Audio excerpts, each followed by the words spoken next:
Luis Almeida Gracias, hizo algunas observaciones señor respecto a las presidente sociedades encargado de de la gestión. sesión. Buenas tardes con usted, con los colegas asambleístas que nos escuchan y están pendientes de este importante debate que tenemos en este momento. Quisiera aclarar 10 elementos que necesitan ser considerados en este primer debate sobre la Ley Orgánica de Comunicación. Uno, hoy estamos tratando un proyecto para reformar la LOC, que modificó, como ustedes bien conocen, el peor gobierno de la historia, el gobierno de Moreno y de sus aliados. Recuerden, aquí, en este mismo pleno de la Asamblea, votaron a favor de esta ley que ahora muchos pretenden modificar y en la que se les olvidó cambiar, entre otras cosas, por ejemplo, el artículo 5.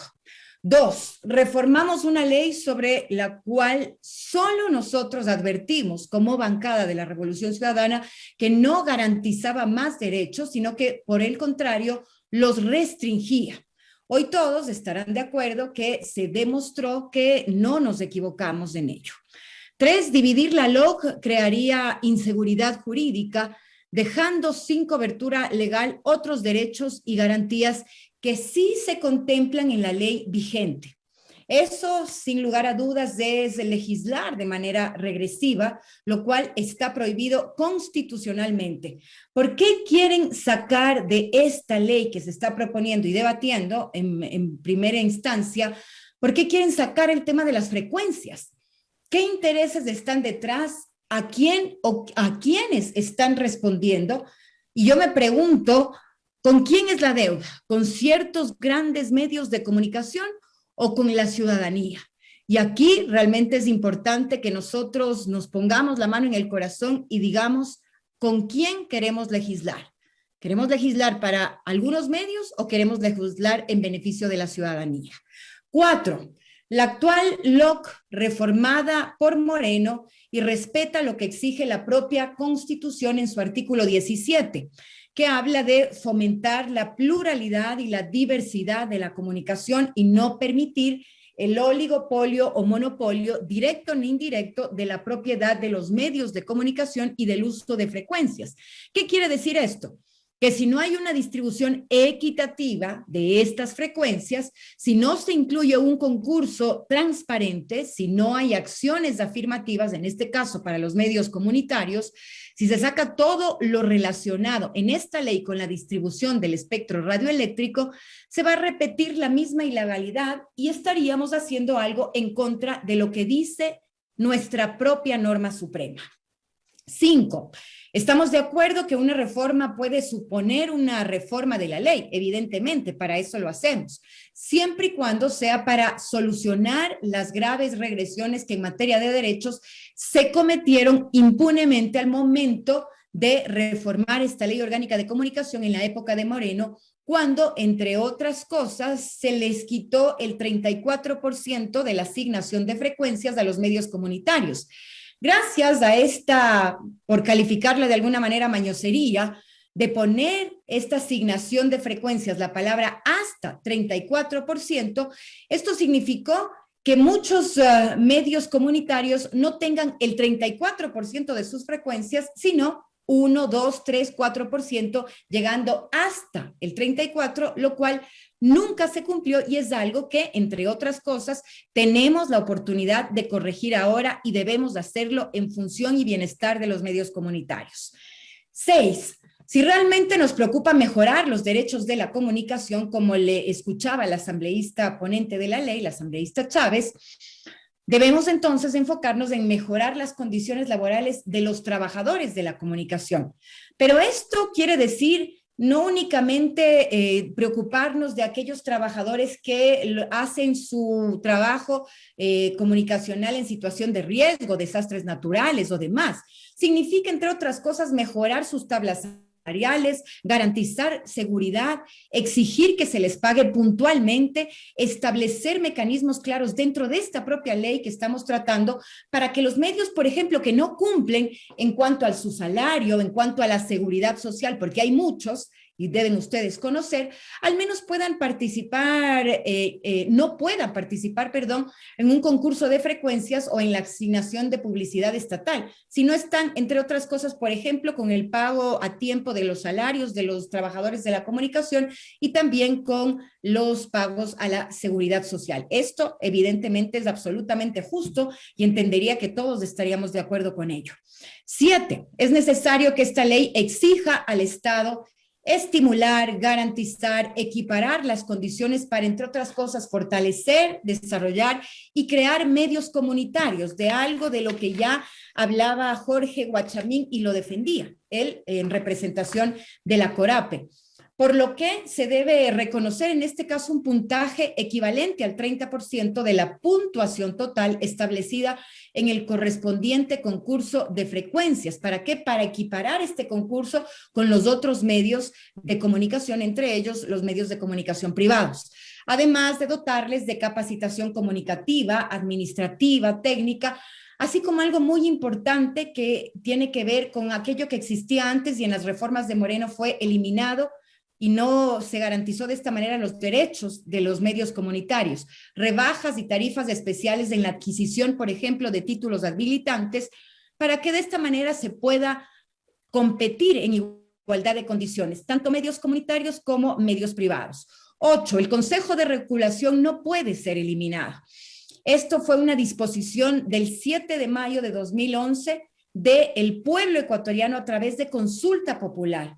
Y no podemos dejar de lado aquello que ha establecido, en este caso, el mandante. Un consejo que regule la difusión de contenidos, por supuesto, aquellos que tengan mensajes de violencia explícitamente sexuales, discriminatorios, que establezcan criterios de responsabilidad de los comunicadores o de los medios. Ahora parece ser que ni siquiera la voluntad del soberano se pretende respetar, aquella de 2011. ¿Hasta qué punto hemos llegado? Y así, por ahí, se les ocurre decir que respetan las libertades. 9, también es responsabilidad de la LOC visibilizar lo que decía también los compañeros de CORAPE, la riqueza cultural y étnica de nuestro país, dotar de opciones diferentes de programación, de espacios comunicacionales que sean inclusivos. Es indispensable fortalecer a los medios comunitarios y crear verdaderos medios públicos que garanticen el fortalecimiento de una democracia que sea participativa, de una democracia igualitaria, en donde finalmente ya no prime la pauta. Y finalmente, 10, quiero insistir, señor presidente, que es momento de pasar de un modelo actual sancionatorio, en donde todo se resuelve a través de la justicia ordinaria, a uno que sea de capacitación y de mediación. ¿Qué significa? Entender que las sanciones económicas a los medios no garantizan la calidad de contenidos, mientras que los procesos de capacitación sí lo hacen y resultan ser muchísimo más eficientes. Y las controversias que pudieran darse con algún medio de comunicación y las audiencias puedan ser resueltas a través de procesos de mediación que se los llevaría a cabo de acuerdo a lo que yo propuse en la mesa de trabajo de la Comisión de Relaciones Internacionales a través de la Defensoría de Audiencias. Y yo quiero ser muy clara y explicar aquí que la Defensoría de Audiencias debería regirse de acuerdo a lo que propusimos desde el despacho a través de la Defensoría del Pueblo. No es que cada medio de comunicación va a tener un defensor de audiencias. Esta figura primero estaba en la Ley Orgánica de Comunicación original, fue echada al trasto de la basura en las reformas propuestas por Moreno. Nuevamente la hemos propuesto, pero no de la manera en la que está siendo debatida en este primer debate. El defensor de audiencias debe existir, pero a través de la Defensoría del Pueblo. Insisto, no por cada medio, porque estoy de acuerdo que medios pequeños no podrán hacer aquello. Y me parece que esto realmente subsana el problema y hace que efectivamente este defensor de audiencia se convierta en una figura conciliadora que existiría entre los medios de comunicación y, en este caso, el público en general. Y esto, por si acaso, no tiene nada que ver con la Supercom, que ya no existe en la ley actual, tampoco con procesos sancionatorios económicos, sino con el afán, insisto, de que existen los medios de comunicación lo que tanto reclama la gente: mejoras permanentes, capacitación, calidad en los contenidos, para lograr eso, precisamente que aquello que nosotros consumimos sea cada vez de mejor calidad, que buena falta nos hace. Pensemos en lo que pasó, y lo decía la asambleísta Joana Moreira la semana pasada en el programa MasterChef. ¿Qué ha ocurrido? ¿Cuál ha sido la respuesta del medio frente a las quejas ciudadanas? Ninguna, porque las audiencias están en la indefensión. Entonces debemos subsanar estos errores. Estoy terminando, señor presidente.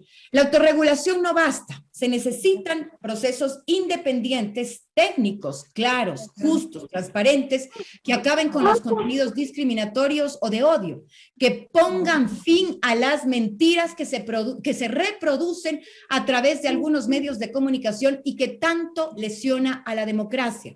Debemos defender el derecho a la verdad. Finalmente, vamos a hacer una reforma a la LOC que valga la pena, que sirva, entre otras cosas, para garantizar derechos, que acabe con los oligopolios, que regrese la tan ansiada distribución del 33, 33, 34% de las frecuencias, que respete y proteja a los trabajadores de la comunicación, no solamente en determinados casos, sino siempre, que restablezca los derechos y acciones afirmativas de los medios comunitarios, que ciudadanice el Consejo de Comunicación para que no esté regentado únicamente por organismos afines al Ejecutivo, que pasemos de lo judicial a la capacitación, en donde no existan sanciones económicas de por medio, pero sobre todo que respetemos lo que señala nuestra Constitución. Esta reforma, presidente, colegas, no puede traducirse en un simple juego de intereses en donde, para variar, ganen los que más poder tienen. Eso ya no más. Gracias, señor presidente. Tiene la palabra la asambleísta Jessica Castillo. Intervención del asambleísta Marcelo.